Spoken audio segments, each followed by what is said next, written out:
what was to me a convincing victory over the Iranians, and they were trying to assert themselves.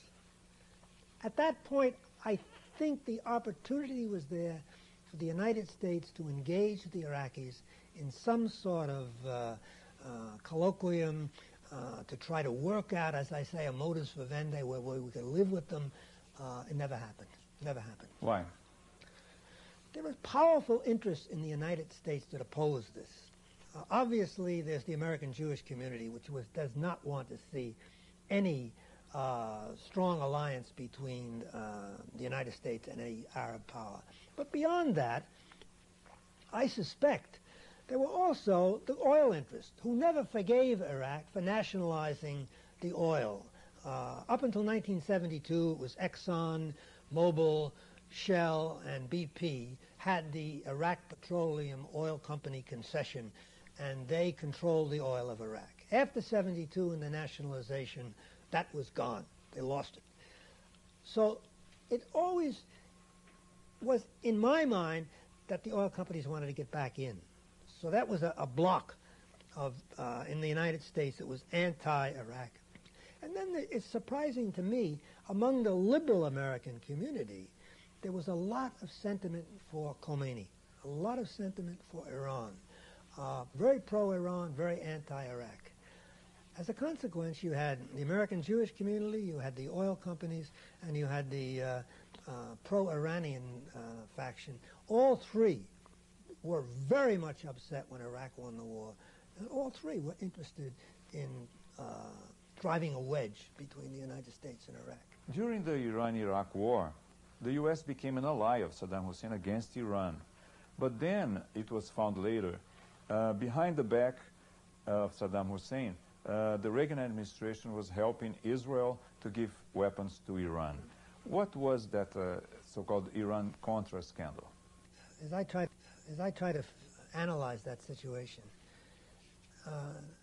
in 1984, when the United States shifted to Iraq, when it began to support Iraq, the Israelis realized that it was not in their interest to see the United States draw close to Iraq. And so they began maneuvering in Washington, and the line they pitched, the line they pushed, was that Iran was going to lose the war unless the United States evened the balance, unless the United States helped the Iranians to stay in the war. The Iranians would lose, and before they lost, rather than lose, they would throw themselves into the arms of the Soviet Union. You began to hear the phrase in Washington, Iran is the prize. That was code for the United States should be shifting its support to the Iranians. It was nonsense. I mean, Khomeini was not going to embrace godless communism. But that approach was very persuasive to certain elements in the United States who were pro-Iran to begin with. And as a consequence, Reagan allowed himself to be talked into supporting the sale of arms to Iran. Not only was it ideologically comfortable approach for these elements here in the United States, but it also was very lucrative for the arms dealers because they were making, and as a consequence, the whole thing got completely out of hand because we not only gave the Iranians arms, not to give them arms, we not only facilitated the sale of arms, but we actually gave the Iranians satellite photographs of the Iraqi positions to the point where they were losing battles. And the Iraqis were not stupid. Once the story came out, once it was leaked in Tehran what was going on, the Iraqis put the whole thing together. At the point they realized they'd been betrayed, you then observed this very curious behavior where they didn't make any fuss. They didn't create a great to-do. They just suddenly became very opaque. They didn't anymore deal with us in the same open way they were dealing with us before. And in fact, what they were doing is they were preparing the last campaign in secret. They were preparing their army to defeat Iran, because up till that point, the Iraqis had been content to allow the United States to broker a truce in the UN. Once they became convinced they'd been betrayed, they then decided, we'll end the war on our own. And that was when the United States was so surprised at the unexpected victory of Iraq, when suddenly the United States woke up and realized the balance of power is completely upset. Iraq has won the war. Israel is now threatened. The American position in the Gulf is now threatened. And we brought it all on ourselves. We brought it all on ourselves with the stupidity of Iran-Contra. But then the official explanation that the U.S. gave was that Iraq won because it used chemical weapons, right? I was an intelligence officer at that time, and I noticed the Iraqi behavior, and it was really smart. The Battle of Al-Faw, which was the kickoff for the big campaign, kicked off about 2 o'clock in the morning, on a day when it was raining, I believe. The Battle of Al-Faw was over in 4 hours. The Iranians were completely defeated. That was the first battle of the big campaign that was going to end the war. That was a battle which the Americans said the Iraqis used gas. The battle took 4 hours. As soon as the battle was over, the Iraqis rounded up all the correspondents in Baghdad and ran them down to Al-Faw. So maybe within 12 hours of the end of the battle, the correspondents were walking all over the battlefield looking at the remains. Now, if the Iraqis had used gas, and if they had killed thousands of Iranians the way the Americans said, the corpses would have been all over the place. There were no corpses. Why? Because the Iraqis had left a bridge open across the Shatt al-Arab at which the Iranians could flee across. And that's what they did. The Iranians fled across the bridge.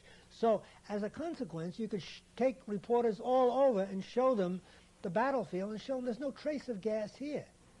The Americans have all conveniently forgotten that now. Now they say, well, there were signs of gas, there were injection with atropine kits, and that's nonsense. When Saddam Hussein invaded Kuwait, what was that, a miscalculation? In my book, I point out that Iraq, over the course of the 8 years of fighting the Iranians, ran up tremendous debts. They had to, because the Iranians outnumbered them 3-1. And as a consequence, to stop these human wave attacks that kept coming, they had to have firepower. So they bought weapons. And in order to buy them, they had to go into debt. So they ended up the war, and they were extraordinary, I think $87 billion in debt. And they assumed that it would be possible to reschedule that debt. Most of the debt was held by European banks. When the United States turned against them, when the United States began saying publicly they had gassed the Kurds, they were trying to build an atomic bomb, the banks in Europe didn't want to reschedule the debts. And the Iraqis were so much in debt that they couldn't even pay the interest on the debt. They kept sinking deeper and deeper and deeper. So there was that famous interview between April Glaspie, who was the American ambassador, and Saddam Hussein. And he called her in, and he said to her, in effect, look, you know, you've got to help me out, because I can't even pay the pensions of my widows. I got to do something. He said, call off the media campaign, the campaign of blackening the Iraqis' name. So at least do that. But also, he said, put pressure on the Kuwaitis, because the Kuwaitis had just said that all of this money that they had given the Iraqis during the war was, in fact, a debt and had to be repaid. Well, now the Iraqis could never get out from under the debt. So they wanted pressure put on Kuwait, and they wanted the media campaign stopped. Glaspie said, I can't do anything for you. I can't interfere with the Kuwaitis. It's an independent country. I can't interfere with the media in the United States. That's independent. In fact, Saddam Hussein told her, that's not an answer. You know, you haven't given me any options.